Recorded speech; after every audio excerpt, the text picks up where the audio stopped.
For instance, there's a $12 billion fund to help develop these so-called sunrise sectors of deep tech and future tech. There's a lot of money as well on semiconductors. I think the government of India is showing great focus on artificial intelligence, quantum computing, and other iCET sectors. I really applaud both the US and Indian governments for their focus on the iCET sectors, and this budget proves that that focus is backed by real money. To begin with, thank you so much for talking to ANI, Ambassador Keshap. You've just gotten back from India. The budget was announced today. Your first key takeaways from this big budget today? Well, Reena, thank you, and greetings to you and all of your viewers. First of all, I think this is a very confident, very sober, and very pro-growth budget by the government of India.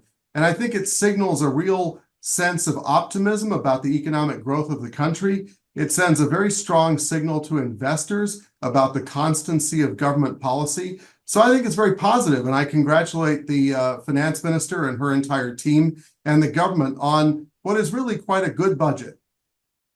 Right. Now, of course, we all know that this is an interim budget. The actual thing would play out only in the month of July, Talking about the technology front of this budget, what were the key takeaways there, especially when keeping iCET in mind?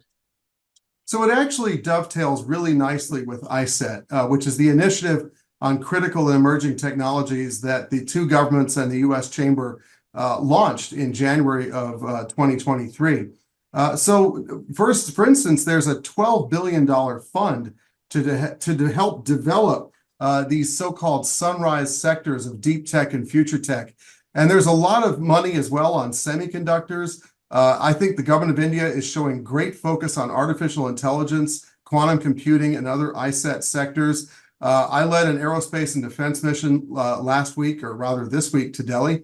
And we had really good and encouraging meetings. So I really applaud both the US and Indian governments for their focus on the iCET sectors. And this budget proves that that focus is backed by real money. Right.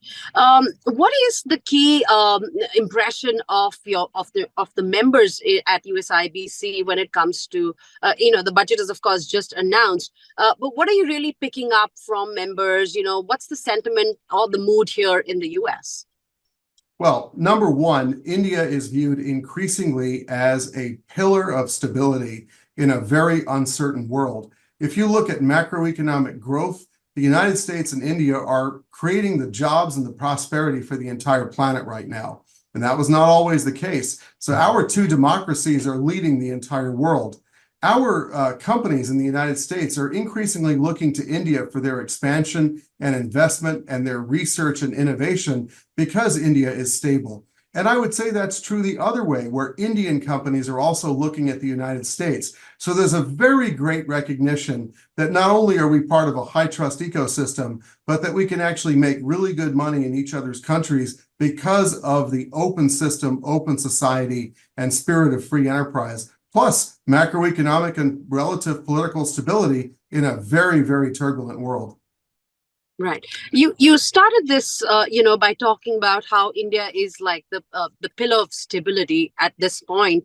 What is the mood amongst, people here or investors here or corporates here when it comes to seeing the state of affairs, the state of the economy or the health of the economy back in India? Reena, I think that people in the American investment community recognize that in the past few years, the government of India has taken substantial efforts on the macroeconomic level to improve the ease of doing business and the speed of doing business in India. If you look at the GST tax, which was an enormous innovation to create a streamlined national market, if you look at the tax bills that have been passed to enhance investor confidence, especially about retrospective taxation.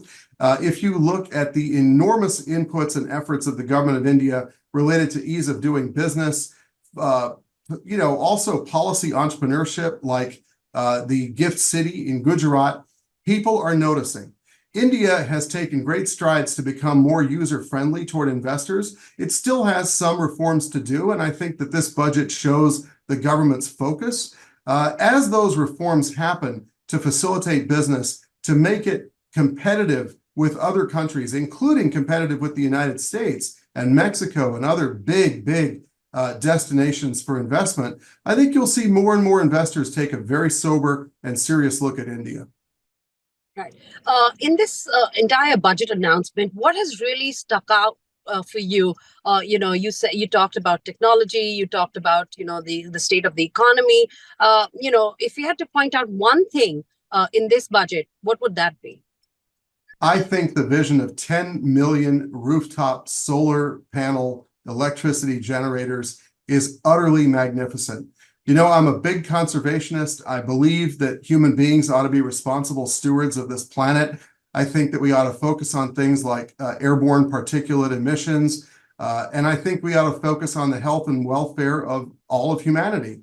India's leadership on the 10 million rooftop solar panels is truly amazing. It's like the Jal Jeevan mission, which is one of the most impressive things I've seen any government perform anywhere on this planet in the last 10 years. Piped drinking water was a dream when I was a little child in India. Solar panels on rooftops is a science fiction fantasy, but making it a reality is really inspiring. I also love the fact that the union government is putting more and more money into healthcare, including this availability of emergency hospitalization funding. Also, the 800 million people who receive food subsidies through the Aadhaar card and their digital banking. These are transformations that are sweeping in the lives of average Indians, and it's creating prosperity. It's creating wealth at levels that had never seen wealth and spare money. And I think businesses and investors notice that, and they applaud that. So if of all those things, I say the solar mission, it's great, and it builds on Jal Jeevan and the improvements on electricity and roads that I have seen that are really impressive in the past few years. Right. Now, election cycles in both these countries, two big democracies, two very important elections coming up. What can we expect in the coming days when it comes to the India-US growth story, the relationship story? So I had a really great set of meetings in New Delhi, and I put a posting on Facebook about all the folks I met. And I met folks in both the US and Indian governments, and I had really inspiring meetings. It is clear that both governments, even as we have our big elections in both of our countries, are focused on implementation of the roadmap set out in the joint statement between your prime minister and my president on all of the ways that we're going to take the relationship forward. So the three things that the governments asked the United States Chamber to launch, iCET, IndusX, and the Innovation Handshake, are all moving forward. We all have plans to operationalize this cooperation on semiconductors, on cybersecurity, outer space, defense enterprises. The defense deals are moving forward. There's a real sense that we have to put the meat on the bones of this joint statement, and both governments are doing it, and both private sectors are doing it.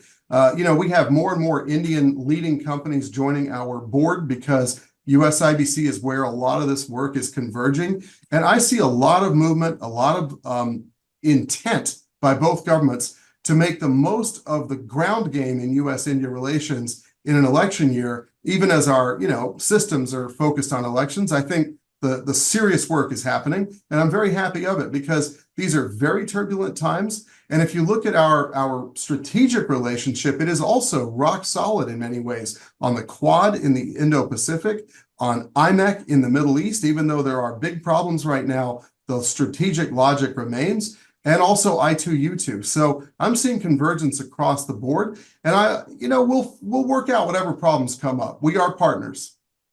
Right. You briefly talked about the defense deal. A lot is being said about the drone deal, as we speak. A lot has been talked about, a lot is being written about it. Where does it really stand? When can we expect this to happen? Well, first of all, both of our governments, being democracies, are highly transparent, highly complex, highly layered, and have to obey rule of law. So in the United States, our system has, of course, the balance of powers between the executive, the legislative, and the judicial.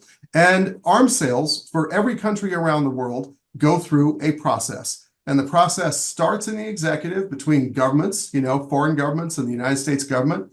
Once it clears the executive, it goes to the legislative. The legislative is allowed to opine by law on these arms deals. And then once the legislative branch chops on them, then it goes back to the executive branch and to the companies for negotiation of the details, including price, delivery, sustainment, et cetera, et cetera.